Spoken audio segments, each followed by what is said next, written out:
ছোট ছোট এই কাঁঠালের ভর্তা কখনো খেয়েছেন আপনারা?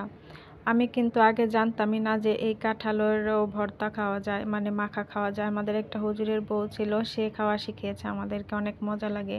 তো এই ছোট ছোট কাঁঠালগুলোকে কুচি কুচি করে কেটে নিয়েছে এখানে।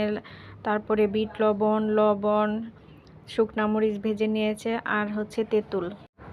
লবণ আর শুকনো মরিচগুলো হাতে সুন্দরভাবে ডলে নিতে হবে। আমার তো ভয়েস ওভার দিতে গিয়ে আবারও খেতে মন চাচ্ছে। তেঁতুল দেখলে তো এমনি জিভে জল চলে আসে। আর এটা খেতে কিন্তু অনেক মজা লাগে, একটু কোষ্টা কোষ্টা লাগে কিন্তু দারুণ মজা এটা। পেঁপে ভর্তা অনেক মজা লাগে, বাড়িতে আসলে তো এরকম অনেক প্রকারের ভর্তা খাওয়া হয়, ভালোই লাগে সবাই মিলে একসাথে এরকম খাওয়া দাওয়া করতে। আপনারা কি খেয়েছেন জানাবেন কিন্তু।